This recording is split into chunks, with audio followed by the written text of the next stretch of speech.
नमस्कार, स्वागत है आप सभी का डीडी न्यूज के इस खास बुलेटिन एक्सप्रेस 100 में, जहां हम आपके लिए लेकर आते हैं राजनीति, मनोरंजन, देश, दुनिया, खेल और व्यापार जगत की सभी बड़ी खबरों को एक्सप्रेस यानी फटाफट अंदाज में।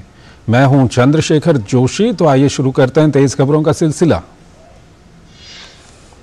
प्रधानमंत्री नरेंद्र मोदी ने राजस्थान को लगभग 5,000 करोड़ रुपए की कई परियोजनाओं का एक और उपहार दिया। पीएम मोदी ने जोधपुर में सड़क, रेल, विमानन, स्वास्थ्य और उच्च शिक्षा जैसे क्षेत्रों से जुड़ी इन परियोजनाओं का शुभारंभ और शिलान्यास किया। प्रधानमंत्री ने आईआईटी जोधपुर परिसर राष्ट्र को समर्पित किया। यह अत्याधुनिक परिसर 1135 करोड़ रुपए से अधिक की लागत से बनाया गया है। प्रधानमंत्री मोदी ने राजस्थान में स्वास्थ्य ढांचे को मजबूत करने वाली कई परियोजनाओं का शिलान्यास किया। इनके तहत एम्स जोधपुर में 350 बिस्तरों वाला ट्रॉमा सेंटर और क्रिटिकल केयर हॉस्पिटल ब्लॉक और पूरे राजस्थान में 7 क्रिटिकल केयर ब्लॉक विकसित किए जाएंगे। प्रधानमंत्री मोदी ने जोधपुर हवाई अड्डे पर अत्याधुनिक नई टर्मिनल बिल्डिंग की भी आधारशिला रखी। 24,000 वर्ग मीटर क्षेत्र में विकसित इस भवन पर 480 करोड़ रुपए की लागत आएगी। इससे हर वर्ष लाखों यात्रियों को लाभ होगा।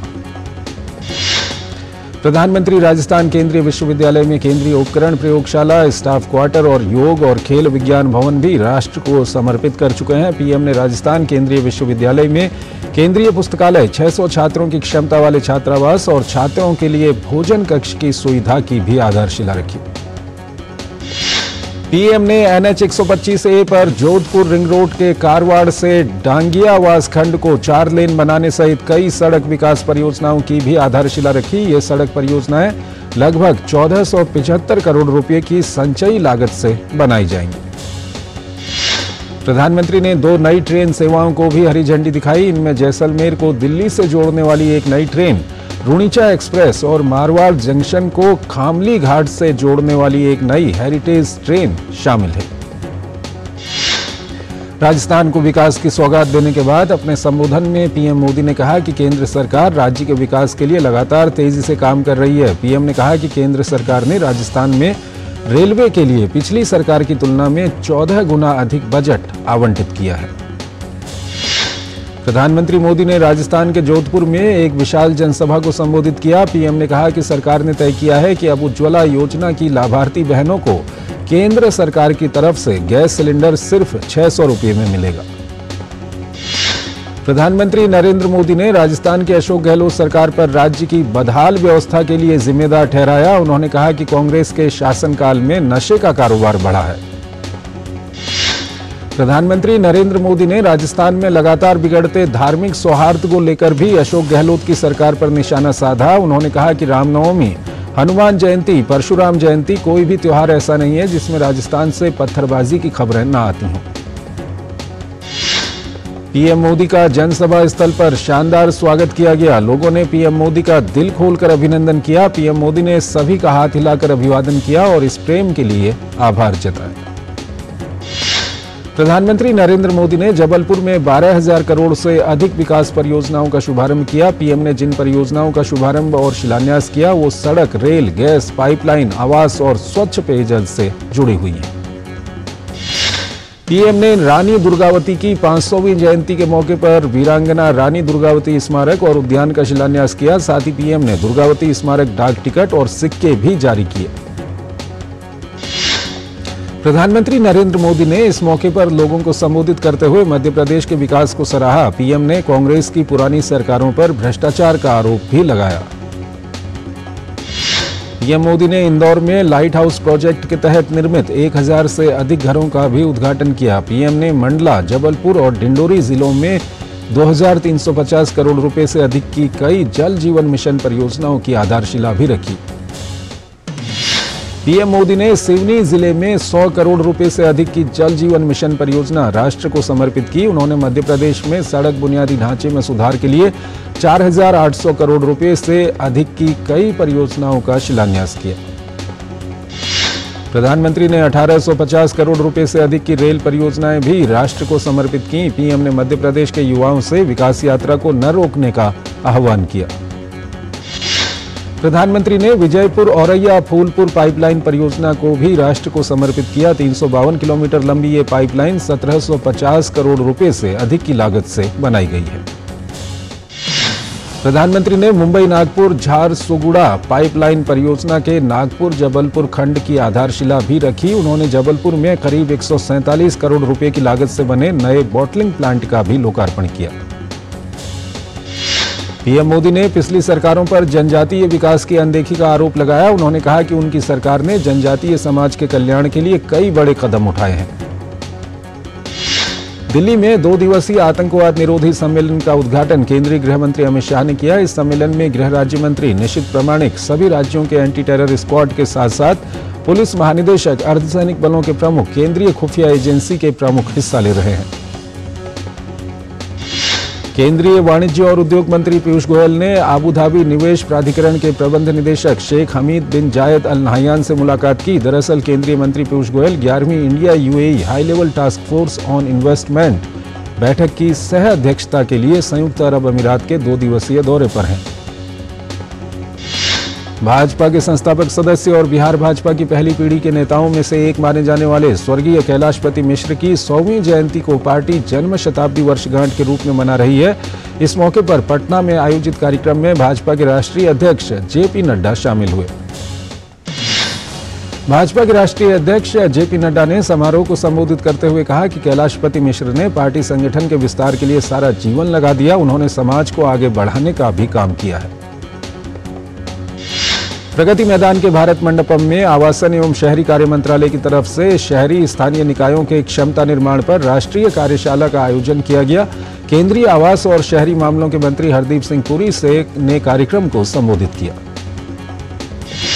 भारत द्वारा कनाडा से अपने राजनयिकों की संख्या सीमित करने पर विदेश मंत्रालय ने भारत में कनाडा के राजनयिकों की संख्या बहुत ज्यादा है ये कहा। उन्होंने कहा कि हमारे आंतरिक मामलों में उनके हस्तक्षेप को देखते हुए हमने अपनी समान राजनयिक उपस्थिति की मांग की है।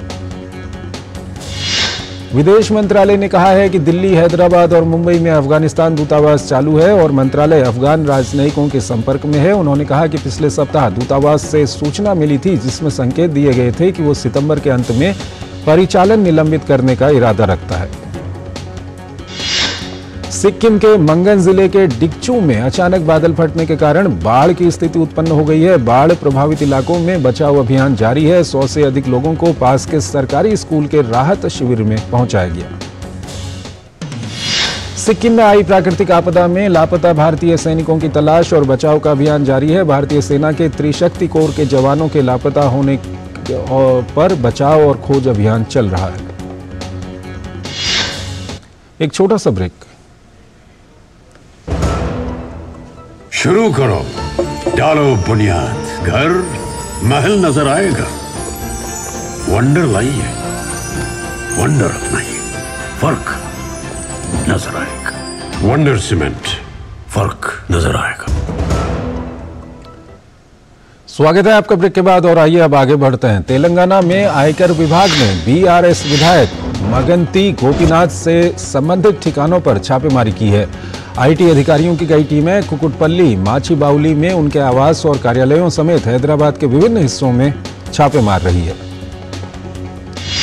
पश्चिम बंगाल में प्रवर्तन निदेशालय ने सुबह खाद्य मंत्री रथिन घोष के घर पर छापेमारी की। 2014 से 2018 तक नगरपालिका में की अवैध नियुक्तियों से जुड़े मामले में ये छापेमारी हुई है।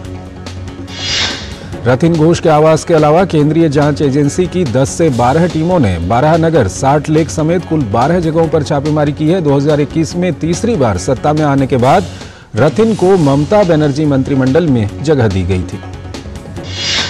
ईडी ने कमरहाटी नगरपालिका के तृणमूल टाउन चेयरमैन गोपाल साहा के घर पर भी छापेमारी की। इसके अलावा बराहनगर नगरपालिका अध्यक्ष के घर की भी तलाशी ली है।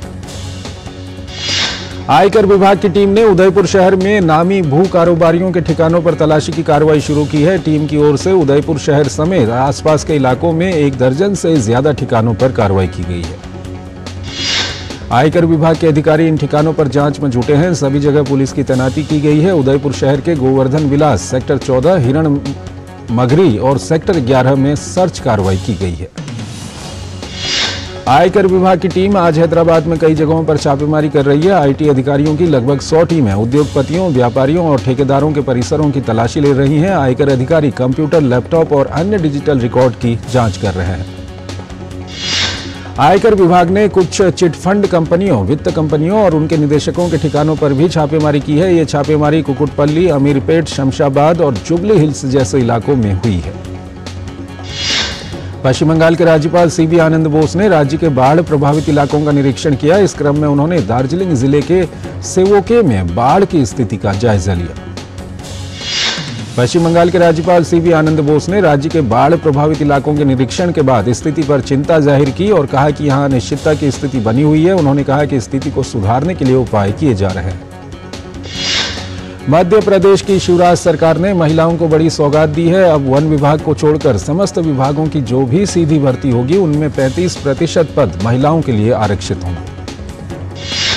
मध्य प्रदेश सिविल सेवा नियम 1997 में संशोधन किया गया है। मध्य प्रदेश में पहले सरकारी नौकरियों में महिलाओं को 33% आरक्षण मिलता था, जिसमें अब 2% की बढ़ोतरी की गई है। युवा कार्यक्रम और खेल मंत्री अनुराग सिंह ठाकुर ने आज छत्तीसगढ़ के रायपुर में राज्य स्तरीय युवा उत्सव कार्यक्रम में भाग लिया। इस मौके पर युवाओं ने रंगारंग कार्यक्रम प्रस्तुत किया। खेल मंत्री अनुराग सिंह ठाकुर ने कहा कि युवा आज जहां देश को विकसित बनाने में अपनी अहम भूमिका निभा रहा है, वहीं राज्य को भ्रष्टाचार मुक्त बनाने में भी युवाओं की महत्वपूर्ण भूमिका रहेगी। खेल मंत्री ने कहा कि छत्तीसगढ़ के जो युवा इस कार्यक्रम में आयोजित प्रतियोगिता में प्रथम स्थान प्राप्त करेंगे, उन्हें 31 अक्टूबर को दिल्ली में मेरी माटी मेरा देश कार्यक्रम में सम्मानित किया जाएगा। साथ ही इस कार्यक्रम में देश भर से करीब 75,000 युवा भाग लेंगे। विजयदशमी के मौके पर राष्ट्रीय स्वयंसेवक संघ के मुख्यालय नागपुर में आयोजित होने वाले कार्यक्रम के दौरान इस बार प्रसिद्ध संगीतकार गायक शंकर महादेवन मुख्य अतिथि के रूप में शामिल होंगे। इस वर्ष 24 अक्टूबर को दशहरा मनाया जाएगा। महाराष्ट्र के पुणे शहर में दोपहिया वाहनों के एक सर्विस स्टेशन में आग लगने से करीब 25 मोटरसाइकिल जलकर खाक हो गईं। एक दमकल अधिकारी ने बताया कि घटना में कोई व्यक्ति घायल नहीं हुआ है। हिमाचल प्रदेश के शिमला में लंबे समय से प्राकृतिक आपदा के चलते प्रभावित कालका Shimla heritage track per toy train फिर से शुरू हो चुकी है। टॉय ट्रेन फिर से शुरू होने से पर्यटकों में उत्साह देखने को मिल रहा है। महाराष्ट्र के नांदेड़ के doctor Shankarrao Chavan medical college और अस्पताल में नवजात शिशु की मृत्यु के मामले में एफआईआर दर्ज की गई है। नांदेड़ एएसपी अविनाश कुमार ने बताया कि मेडिकल कमेटी की रिपोर्ट आने के बाद आगे की कार्रवाई की जाएगी। यूपी के अयोध्या में राम मंदिर के उद्घाटन से पहले अयोध्या हवाई अड्डे का निर्माण कार्य तेजी से हो रहा है। अयोध्या के जिलाधिकारी नीतीश कुमार ने बताया कि एयरपोर्ट के पहले चरण का निर्माण कार्य लगभग पूरा हो गया है। दिसंबर तक एयरपोर्ट का काम पूरा हो जाएगा। आप सांसद संजय सिंह को प्रवर्तन निदेशालय ने राउज एवेन्यू कोर्ट में पेश किया। संजय सिंह को दिल्ली उत्पाद शुल्क नीति मामले में उनके आवास पर ईडी की छापेमारी के बाद कल शाम गिरफ्तार किया गया था। सुप्रीम कोर्ट ने आप नेता मनीष सिसोदिया की जमानत याचिका पर आगे की सुनवाई की तारीख 12 अक्टूबर तय की है। फोटोग्राफी और शिल्प कलाकृतियों के क्षेत्र में प्रसिद्ध कलाकार हेमा उपाध्याय और उनके वकील हर्ष भंबानी के दोहरे हत्या के मामले में मुंबई की सत्र न्यायालय ने चिंतन उपाध्याय को षड्यंत्र रचने के मामले में दोषी पाया है। मामले में अदालत शनिवार को फैसला सुनाएगी। घरेलू शेयर बाजारों में पिछले 2 दिन से जारी गिरावट पर गुरुवार को विराम लगा। 30 शेयरों पर आधारित बीएसई सेंसेक्स 405.53 अंक यानी 0.62% चढ़कर 65,631.57 अंक पर बंद हुआ। अंतरबैंक विदेशी मुद्रा विनिमय बाजार में अमेरिकी डॉलर के मुकाबले रुपया गुरुवार को शुरुआती लाभ गंवाते हुए 3 पैसे की गिरावट के साथ 83.27 प्रति डॉलर के भाव पर बंद हुआ। वाणिज्य विभाग के सचिव सुनील बर्थवाल ने भारत ब्राजील व्यापार निगरानी प्रणाली की 6ठी बैठक में हिस्सा लिया। इस यात्रा का उद्देश्य दोनों देशों के बीच तेजी से बढ़ते वाणिज्यिक संपर्क को और मजबूत करना था। बर्थवाल की ब्राजील यात्रा ऐसे समय में हुई है जब द्विपक्षीय व्यापार में पिछले 2 वर्षों में वृद्धि दोगुनी होकर 16 बिलियन अमेरिकी डॉलर तक पहुंच गई है। वाणिज्य सचिव ने भारत के G20 का अध्यक्ष रहने की अवधि में ब्राजील की ओर से मिले समर्थन की प्रशंसा की। खरीफ विपणन मौसम 2023-2024 में 3 अक्टूबर तक 12.21 लाख मीट्रिक टन धान की खरीद की जा चुकी है। ये खरीद तमिलनाडु, पंजाब, हरियाणा 3 राज्यों के 99,675 किसानों से की गई है। धान की खरीद का सीधा लाभ किसानों को मिला है। किसानों को 2,689.77 करोड़ रुपए के एमएसपी का लाभ हुआ है। खुली बाजार बिक्री योजना के तहत 15वीं ई नीलामी के दौरान 2255 बोलीदाताओं को कुल 1.89 LMT गेहूं और 0.05 LMT चावल की बिक्री की गई। 4 अक्टूबर को आयोजित इस नीलामी में देश भर के 481 डिपो से 2.01 LMT गेहूं और 264 डिपो से 4.87 LMT चावल की पेशकश की गई। एक छोटा सा ब्रेक। शुरू करो, डालो बुनियाद, घर महल नजर आएगा। वंडर लाइए, वंडर अपनाइए, फर्क नजर आएगा। वंडर सीमेंट, फर्क नजर आएगा। स्वागत है आपका ब्रेक के बाद और आइए अब आगे बढ़ते हैं। ई नीलामी में गेहूं और चावल दोनों के लिए 2447 सूचीबद्ध खरीदारों ने भाग लिया। स्टॉक की जमाखोरी से बचने के लिए व्यापारियों को OMSS के तहत गेहूं की बिक्री के दायरे से बाहर रखा गया है। संयुक्त राष्ट्र की ट्रेड बॉडी अंकटॉड ने माना है कि भारत की अर्थव्यवस्था इस साल और मजबूत होने वाली है। अंकटॉड ने 2023 के लिए भारत के आर्थिक वृद्धि दर अनुमान को बढ़ा दिया है। UN conference on trade and development ने व्यापार व विकास पर अपनी रिपोर्ट के ताजा संस्करण में अनुमान जताया है कि साल 2023 में भारत की अर्थव्यवस्था 6.6% की रफ्तार से बढ़ सकती है। पिछले 13 वर्षों में भारत का सेवा क्षेत्र में मांग सबसे मजबूत स्थिति में पहुंच गई है। भारत की S&P ग्लोबल की सर्विसेज PMI सितंबर में 61 पर रही, जो अगस्त में 60.1 थी। परिवहन विभाग के आंकड़ों के मुताबिक चालू वित्त वर्ष की शुरुआती छमाही के दौरान दिल्ली में इलेक्ट्रिक वाहनों की बिक्री वित्त वर्ष 2022-2023 की समान अवधि की तुलना में 20% बढ़ गई। डीजल वाहनों की बिक्री में पिछले वित्तीय वर्ष के समान महीनों की तुलना में इस साल अप्रैल और सितंबर के बीच 24% से अधिक की कमी देखी गई है। भारत और जापान ने $600 मिलियन का भारत जापान फंड लॉन्च करने का फैसला किया है। नेशनल पावर पोर्टल के आंकड़ों के मुताबिक सितंबर में भारत का बिजली उत्पादन बीते साल की तुलना में 8.75% बढ़ा है। सरकार का लक्ष्य आने वाले 5 से 6 वर्षों में घरेलू पाम तेल उत्पादन को 0.35 मिलियन टन के मौजूदा स्तर से बढ़ाकर मीट्रिक टन तक करना है। भारतीय रिजर्व बैंक ने मुनीश कपूर को कार्यकारी निदेशक नियुक्त किया है। कपूर आर्थिक और नीति अनुसंधान विभाग को देखेंगे। GST परिषद की 7 अक्टूबर शनिवार को होने वाली बैठक में श्री अन्न मिश्रित उत्पादों के साथ ही कुछ वस्तुओं पर दरों में बदलाव पर विचार किया जा सकता है। Federation of Indian fantasy sports ने सरकार से ऑनलाइन गेमिंग पर 28% GST को कम करने का आग्रह किया है। स्पेन में एकत्र हुए यूरोपीय देशों के 40 से अधिक नेताओं ने आप्रवासन, जलवायु परिवर्तन, यूक्रेन युद्ध सहित कई मुद्दों पर चर्चा की। इसके अलावा यूक्रेन को दी जा रही मदद चर्चा के केंद्र में था। अमेरिका द्वारा लगातार पहुंचाई जा रही सहायता पर वॉशिंगटन में जारी खींचतान ने पश्चिमी देशों को चिंता में डालने का काम किया है। ताइवान में आया कोइनू तूफान अपने पीछे तबाही का मंजर छोड़ गया है। तूफान के चलते एक व्यक्ति की मौत हो गई और 300 से अधिक लोग घायल हो गए। तूफान के दौरान ताइवान में 95 मीटर प्रति सेकंड रफ्तार की हवाएं रिकॉर्ड की गई। खतरे को देखते हुए ताइवान सरकार ने पहले ही उड़ानें रद्द कर दी थीं और स्कूल कॉलेज बंद कर दिए थे। कोइनू ताइवान का इस साल का 14वां तूफान था। ताइवान के ऑर्किड द्वीप पर मौसम ट्रैकिंग स्टेशन ने 126 वर्षों में सबसे तेज हवाएं दर्ज की। ईरान में हिजाब नहीं पहनने पर ईरान की नैतिक पुलिस की पिटाई से एक 16 साल की लड़की कोमा में है और जिंदगी और मौत के बीच की जंग लड़ रही है। बिलबाओ के गुगेनहाइम संग्रहालय में आने वाले पर्यटकों को 20वीं सदी के मशहूर कलाकार पाब्लो पिकासो की कलाकृतियों की प्रदर्शनी देखने का मौका मिल रहा है। एशियाई खेलों में भारतीय खिलाड़ियों के शानदार प्रदर्शन जारी है। खेलों के 12वें दिन भारत ने स्वर्ण पदक की हैट्रिक पूरी की। भारत को आज 3 स्वर्ण सहित 5 पदक मिले। एक छोटा सा ब्रेक। शुरू करो, डालो बुनियाद, घर महल नजर आएगा। वंडर लाइए, वंडर अपनाइए, फर्क नजर आएगा। वंडर सीमेंट, फर्क नजर आएगा।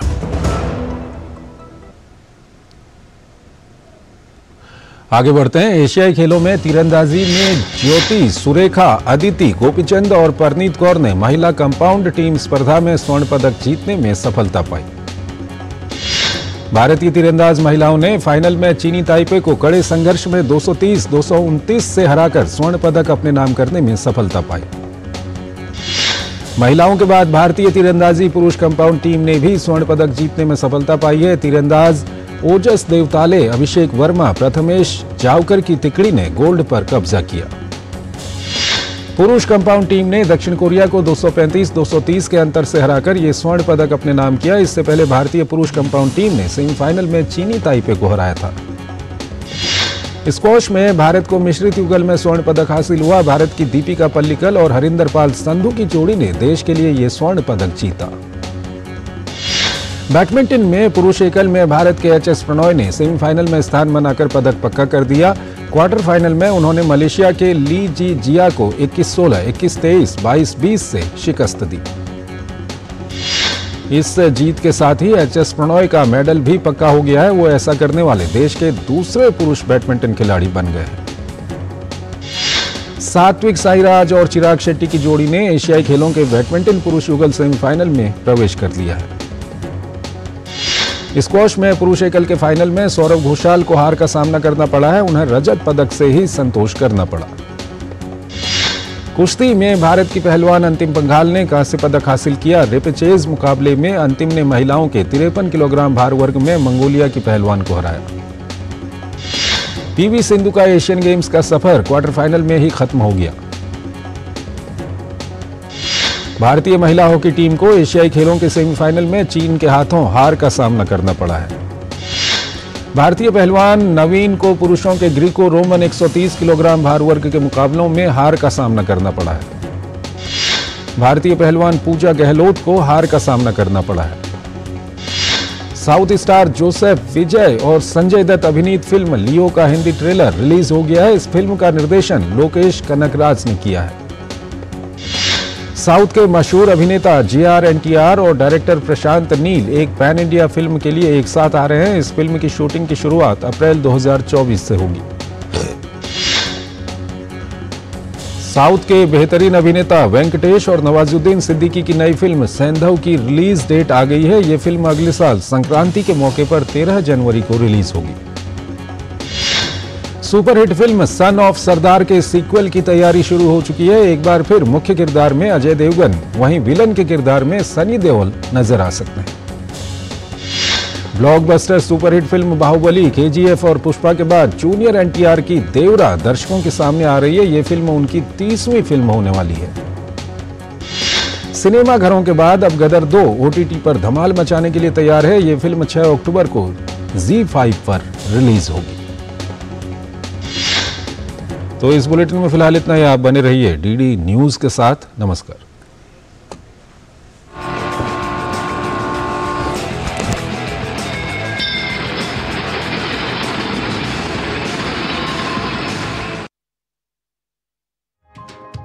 चाय की प्याली के साथ